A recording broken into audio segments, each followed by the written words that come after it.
Salut, nous nous retrouvons afin d'approfondir la parole. Il y a tant à dire, mais je vois l'essentiel avec toi. Nous lirons donc tout à l'heure dans Luc 22, versets 31 à 34. Mais juste avant, invitons le Saint-Esprit afin qu'il nous dirige. Merci de prendre la direction de ce moment que nous passons à tes pieds, ô Dieu. Merci de nous conduire dans toute la vérité, de faire tomber de nos yeux les écailles, afin que nous comprenions la parole, et en même temps que tu nous libères de toutes les pensées que les hommes ont plantées en nous. Nous te remercions, Seigneur, car nous t'avons prié au nom de Jésus et pour ta gloire éternelle. Amen. Je lis donc du livre de Luc, chapitre 22. Donc tu as compris que nous avons sauté beaucoup de versets. Et comme je le dis souvent, puisque tu possèdes partiellement la maîtrise de la lecture et l'étude de la Bible, je t'invite à faire la lecture. Et s'il y a des points sur lesquels tu as des difficultés, tu m'envoies un petit message par le biais de WhatsApp. Lisons donc dans Luc 22, versets 31 à 34. Le Seigneur dit, Simon, Simon, Satan vous a réclamé pour vous cribler comme le froment. Mais j'ai prié pour toi, afin que ta foi ne défaille point. Et toi, quand tu seras revenu, affermis tes frères.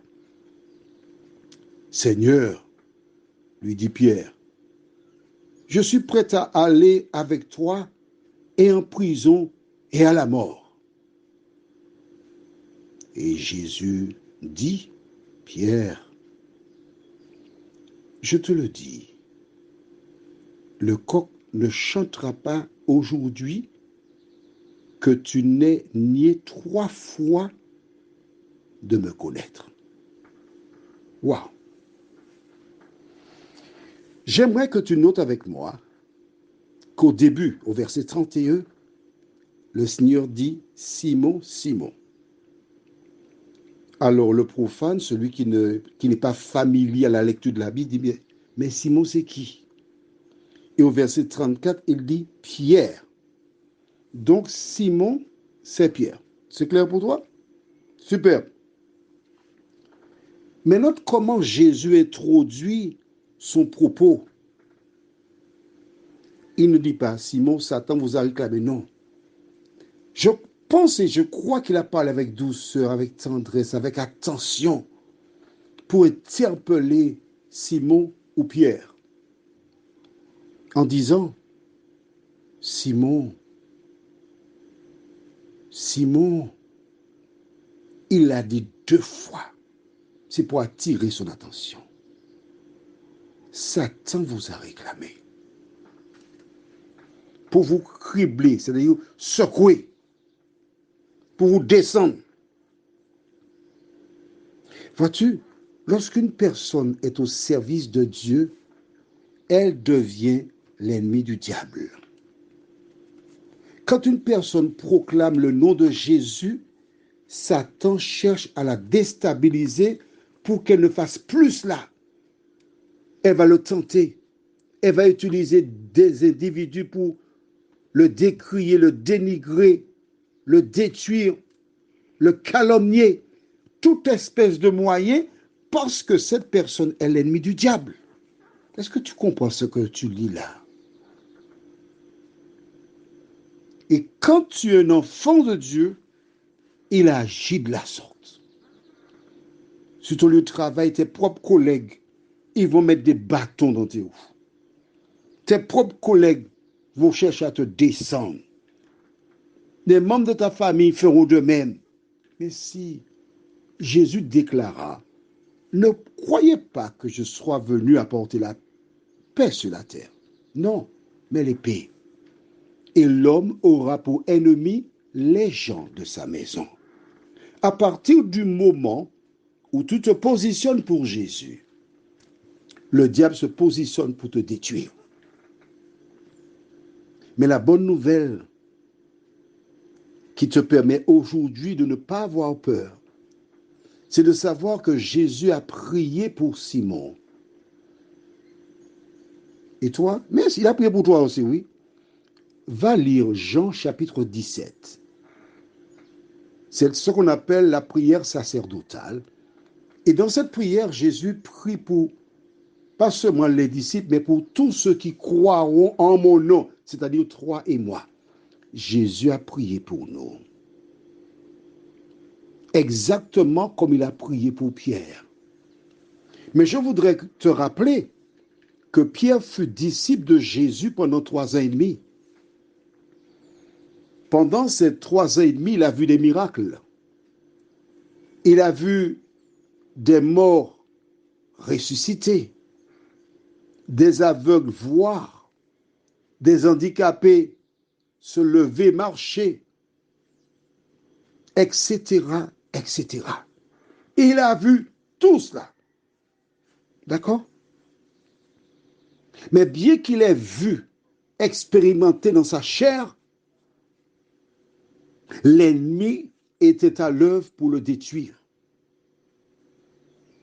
L'ennemi ne voulait pas qu'il proclame le nom de Jésus. Parfois, tu rencontres des personnes qui sont sur elles-mêmes, qui dorment, qui ne tueraient même pas une fourmi, tant elles sont inefficaces. Ouh, le diable est content de ces personnes. Hein? Ah ouais, leurs affaires marchent, elles n'ont aucun problème. Mais dès qu'une personne se lève contre lui, il cherche à la détruire. Et je suis bien placé pour te le dire.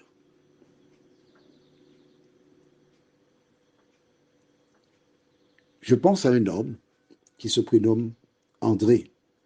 Du côté de Bassignac, au cours du mois d'octobre, j'avais été prendre des bananes pour les cabris et les coqs que j'ai puisque je fais de l'exploitation agricole en attendant les mauvais jours. Et cet homme André, il m'a dit, j'ai été converti depuis 3 ans.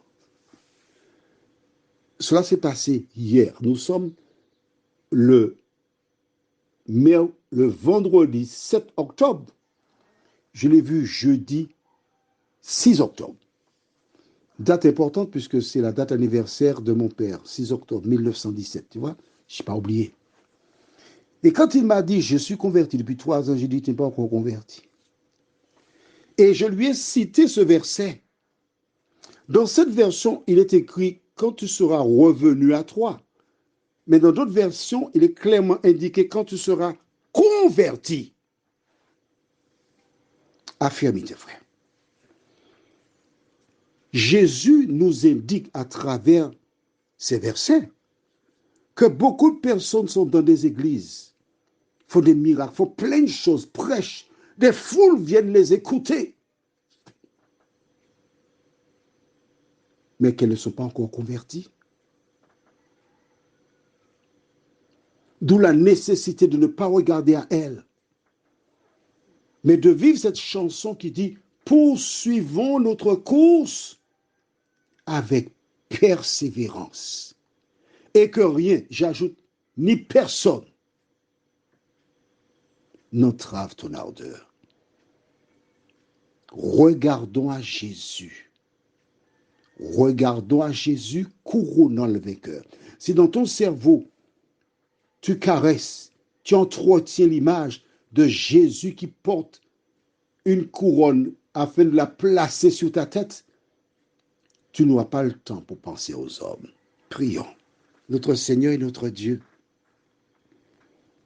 Pierre pensait qu'il était fort, mais il était faible. Effectivement, quand le coq chanta, il avait déjà rogné le Christ 3 fois. Seigneur, merci pour ta parole. Merci parce que tu nous montres comment l'ennemi est à l'œuvre et qu'il cherche à nous détruire.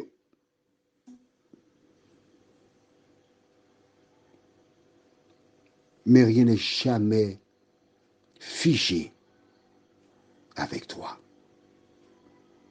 Alors que la journée débute, merci de continuer de nous diriger dans toute la vérité, de nous faire du bien et permet que nous puissions être toujours joyeux parce que tu es en nous. Merci Seigneur de nous avoir entendus et écoutés. Nous t'avons prié au nom de Jésus pour ta gloire éternelle. Amen. Je te souhaite une bonne journée en te rappelant, n'aie pas peur, Jésus est avec toi.